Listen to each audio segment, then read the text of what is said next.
Alright, I don't know how well this is going to go with the filming and all that, because I've had to put the camera in a bit of a weird place. But let's go on a test drive. This is going to be the first test drive that I've had in here, a proper test drive anyway, ever. I mean, I drove it home on a motorway, but that was with everything being really bad. So now I've repaired, I've done the valve clearances, I've done a service on it, I've done all the engine mounts, so we'll have to see how well is it going to drive now.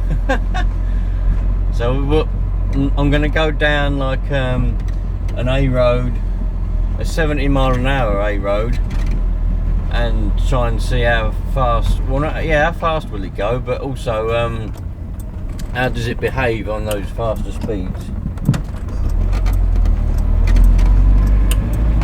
Does it behave alright at the, you know, because before it would only go 50 mile an hour, which is fine, that's totally completely fine.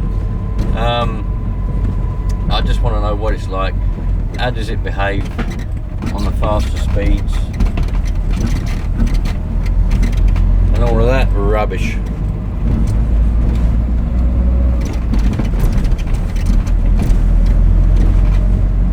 But I've got to say, the gears so far are better. The one thing that does worry me is the clutch.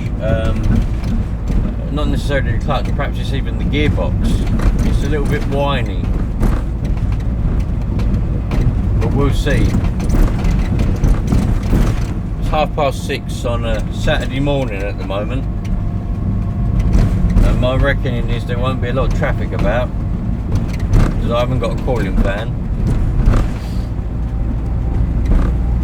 So we'll see.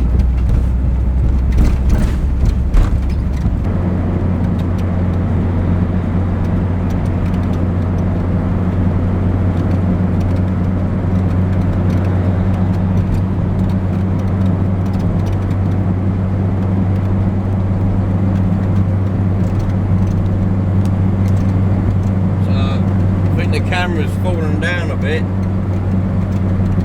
Trying to get it back up right again. I think you're there, are you? I can't really see. I think you're facing sort of straightish, because that screen's upside down and I can't really see where you are. But yeah, we're flat out now. We won't go no faster. Pedal is to the metal, you lot, and we seem to be doing 55. As far as this speedo says, we're doing 55.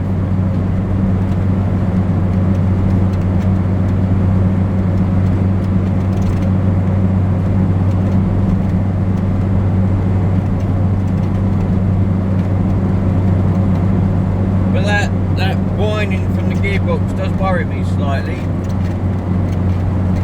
because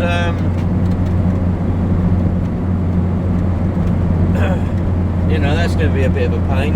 It might even be the thrust bearing on the clutch.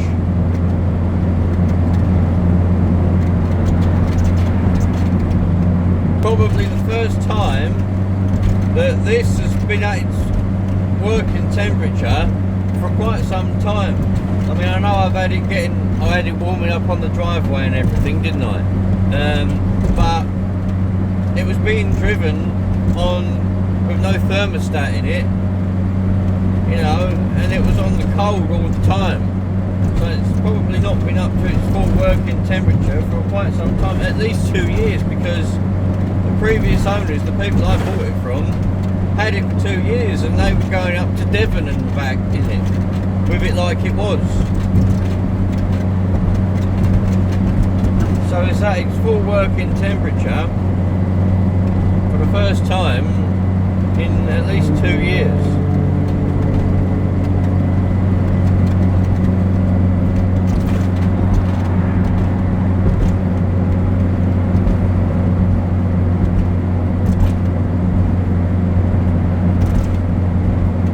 Foot's to the floor now.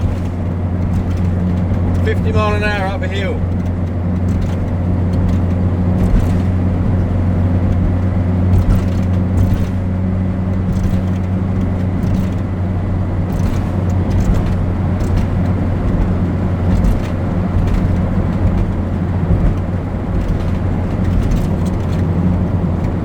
Speed limit is 50 now anyway, so that's alright.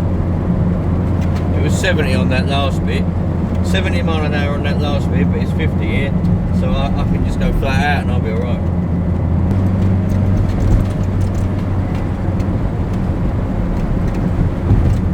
We're at the end now. We're at the end of the road. Go around the roundabout and come back up the other side now.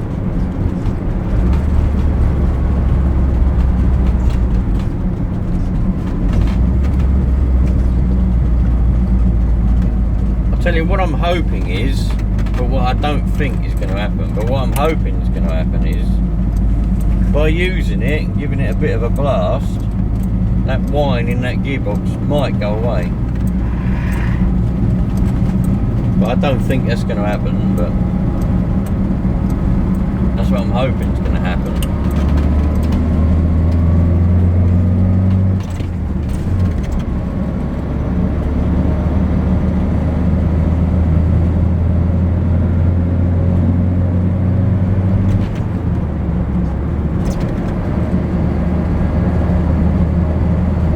Up the other side.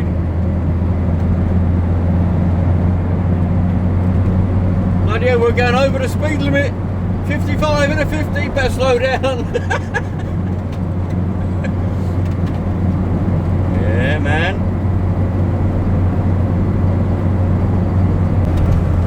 Ah, here we go. All the so far anyway, fingers crossed. Temperature's staying at about 80 degrees roughly. Doing 50 mile an hour. All looking alright so far. It's actually, at the moment, it's quite pleasurable to drive. So, at the moment anyway. Oh look, we're going back into 70. Look for the speed limit sign. 70 mile an hour, you lot. Move over so all the gays can overtake me, and away we go.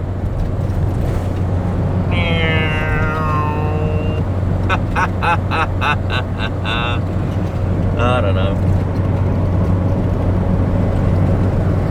What a crazy old life, eh?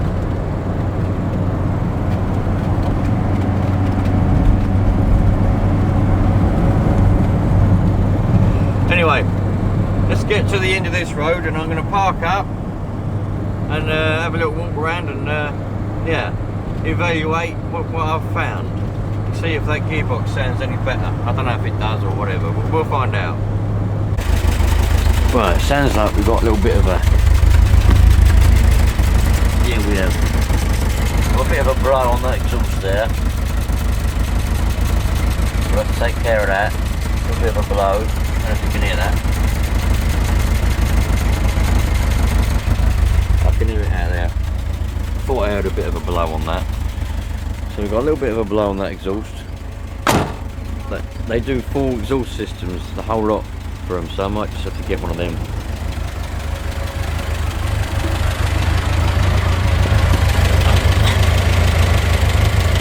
Luckily, can't see any leaks at the moment. Sounds quite quiet. Other than that exhaust leak, which is sounding pretty bad. Alright. The back stayed up. Gotta get rid of these stupid stickers. I put some filler over these holes because there were some holes. So I put filler over these. It's where the aluminium's worn away. Another stupid sticker there. Sort that stupid camera out. Get rid of that. Get rid of that because that's terrible. Who'll put that on there? I don't know. That's like an industrial thing, not a bloody thing. That's probably true, but I'm going to get rid of that sticker anyway. So let's just suspension seems to have stayed up, from what I can see anyway. I think the suspension stayed up. There's the airbags, there, and there's the nipples. I didn't see them go around. There's one.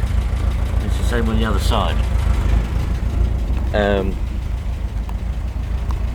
But the kits, what they do for the airbag kits, they often have one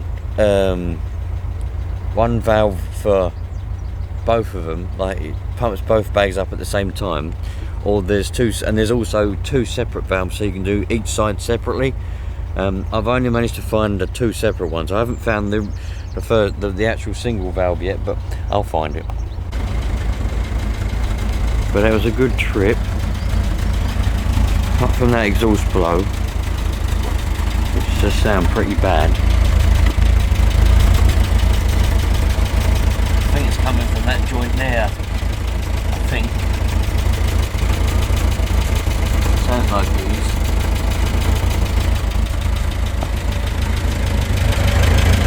Just have to hope it ain't the manifold, because they're a pain in the arse. Well,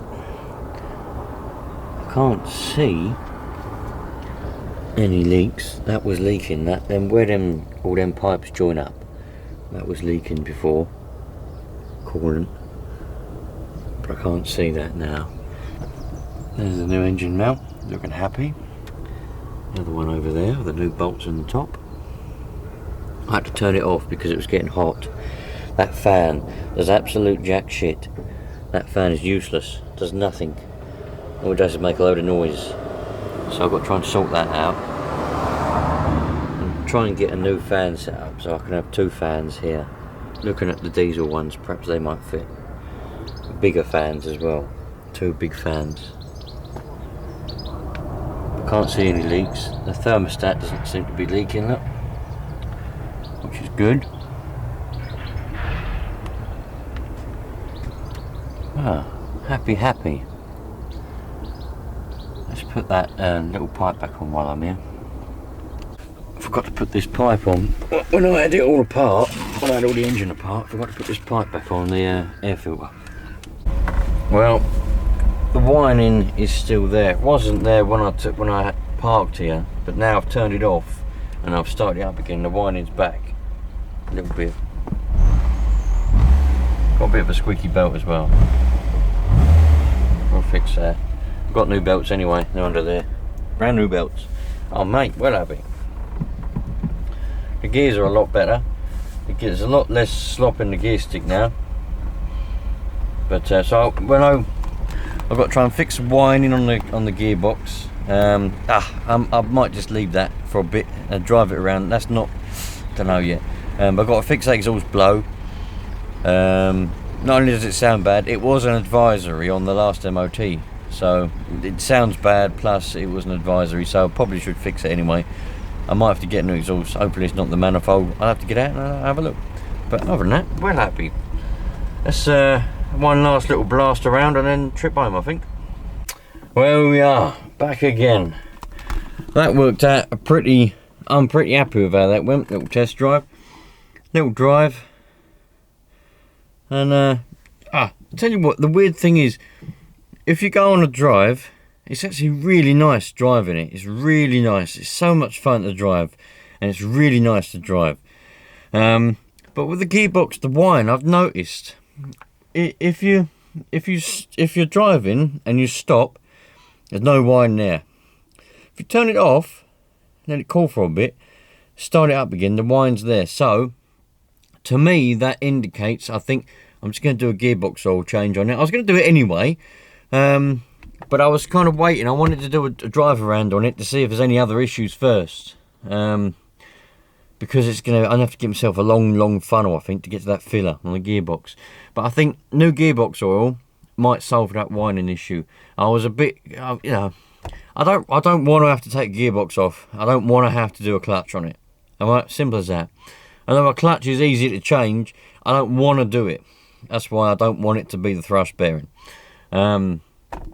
But hopefully it's just the things. Let's have a look at this, look.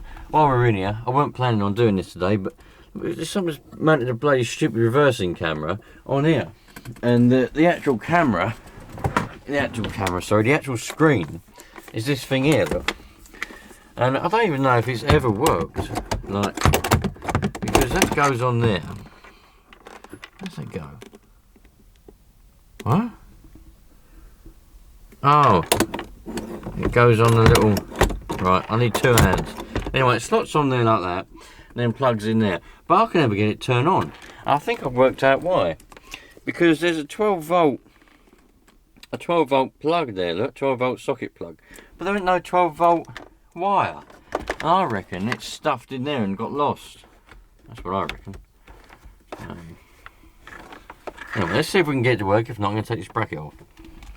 Right, so I've got it all plugged in, but all the plugs that are out. And the on and off switch is there. I don't know if you can see that, on and off. But if you hold it in, nothing happens. And the same goes if you turn the ignition on. You hold it in. And you just press it. Nothing happens. And I'm sure that's because there's no 12 volt plug that goes in that 12 volt socket. There must have been one, unless they just mounted, but they've gone to the effort of putting the stupid camera on the back that's massively too big and even the right camera, and running all the wires badly. And but so the 12 volt one must be in there, but it must have got pushed in and got lost. Put all these out. Look at that. What the? Right, nah, it's got to go. It's got to go. I'm going to rip all the wires out. I'm going to rip all the badly done wires in the back, the camera, the lot. It's a bit gay because now I've got a massive hole in my roof where they've stuck that stupid camera. Some people do some stupid things, don't they? But yeah. So I don't know, you lot.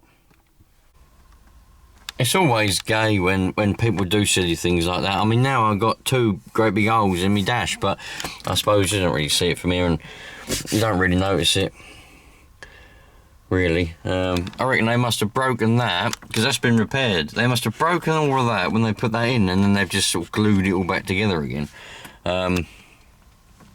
Because that was broken. And this screw here had a nut on the end of it. That one didn't. I think that one did because that fell down when I undid it. But this one had a nut on the end. I can get my finger in and hold the nut. Anyway, so I'm going to take all these wires out because, bloody hell, I just can't believe it, you lot. Stuff them in there for now and get rid of them. I don't want them anywhere near me. Thank you.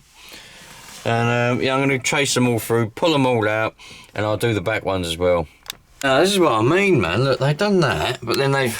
What on earth have they done here? They've done that, and they poked it through there with a bit of... Look, don't get me wrong. I am arguably the king of bodge, right? I bodge everything up, if I can, but I try to make things nice. But I'm quite partial to a bodge. But just not to this catastrophic extent. I mean, so they've stuffed all these, what, this is meant to be a cupboard. Oh, look, there's the 12 volt wire. That's a 12 volt wire. That's coming in, so we got that there, look. That, got the camera wires, and that's a 12 volt wire, right. So that goes up there, so then that goes through into that cupboard, right, and then it goes there. For some reason, I don't know why, get my sponges out of the way, look, they've put it in clips there, so they got, that looks like the 12 volt, where does that go? That goes down there. Oh! Right, now that's different then. That's a 12 volt wire for the light. Okay, so we'll get rid of that. That's not important. Right, so this is that stupid camera one. Goes and then it goes in that. Come on, goes in that hole there. Goes into here. This is where the boiler is. Where it goes after that. It must come up, and they must have tapped in See, this is going to be a pain now to sort out, because there's some wires there. They look like fuses. Are they 240 or are they 12? I don't know what this is. We've got two wires. That one there, which is connected, it goes in there. All goes in there.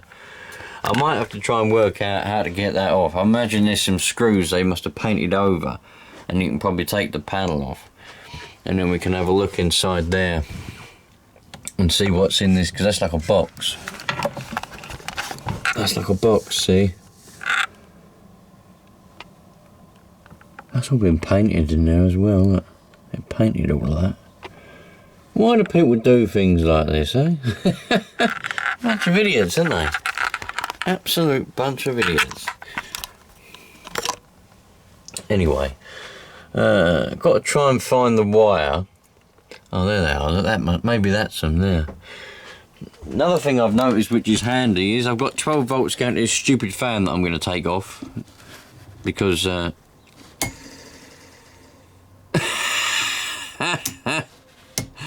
ain't no need for that.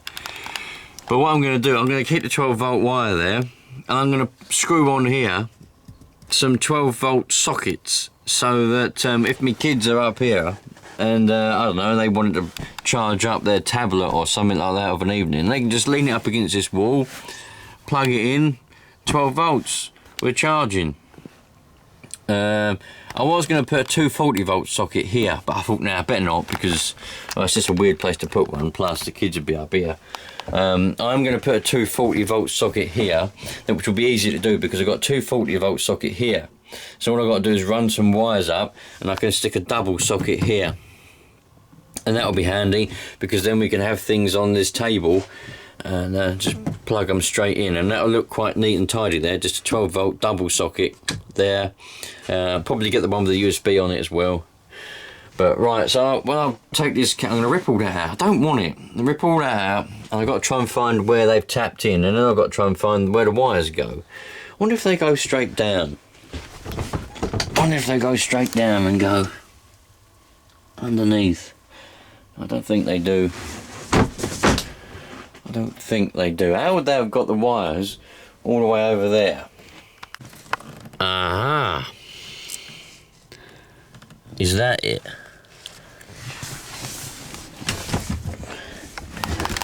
Is that? I think.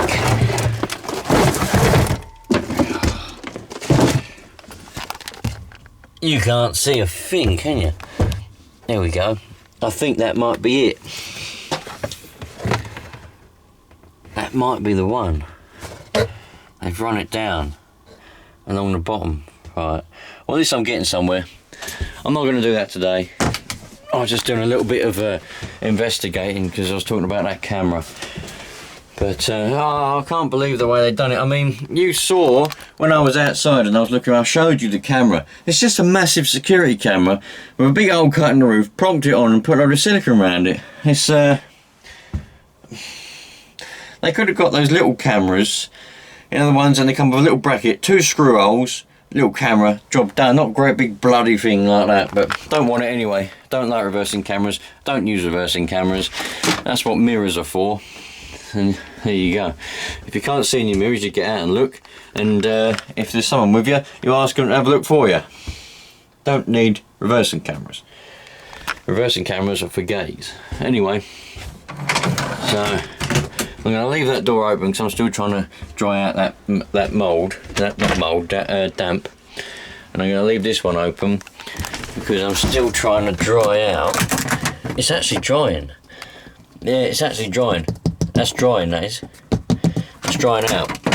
So that's good. I'll leave that like that. We'll leave it airing out. I don't know if this one's drying or not. It is drying. Yeah. There's no more water on that aluminium, and that feels drier where my thumb is. So it is drying out slowly. So I might leave this cupboard open as well, because I think that was a bit damp up there where that cupboard's come off the wall. So I'm leaving all these cupboards open. I'll close that one. And yeah, nice one.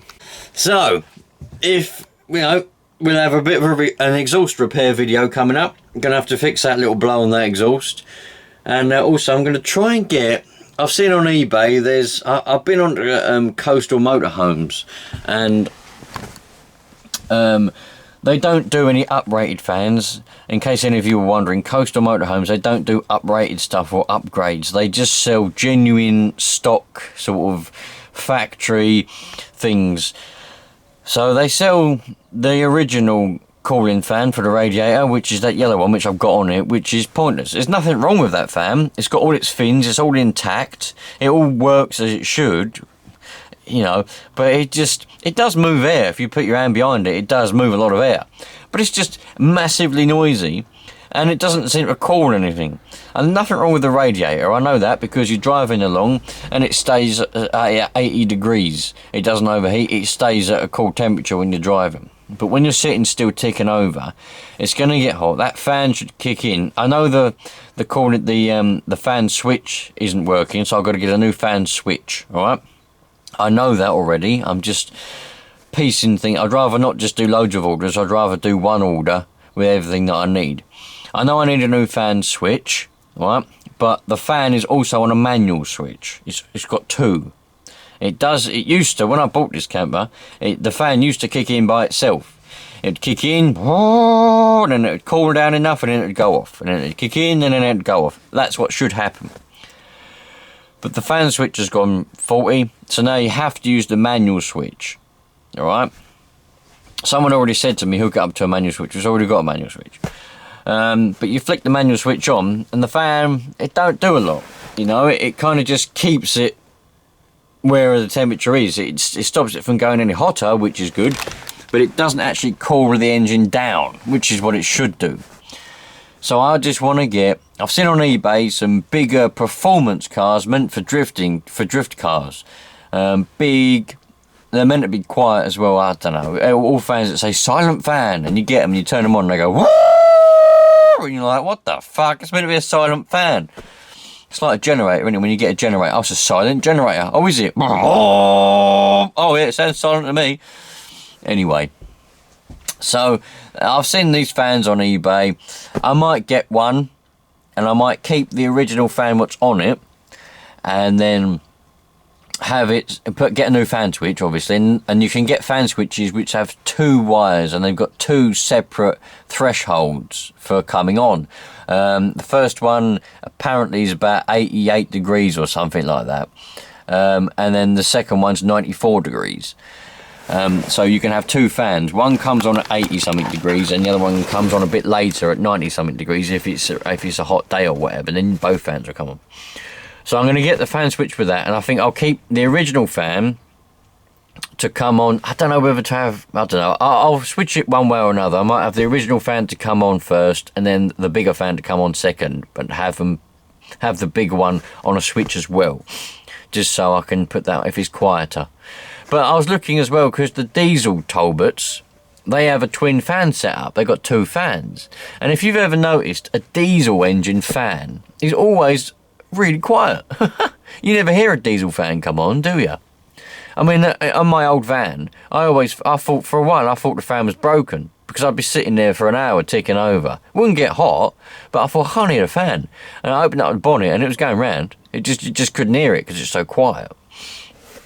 So I thought to myself, well, I'll get on to Coastal Motorhomes and I'll see if the diesel setup fan, because the two fans come in one cradle, like that, and I thought, I wonder if that will slot onto my radiator and I can just wire them up. Wiring fans is easy. It's no problem wiring up fans. If it ain't got the right plugs on, I just wire them up.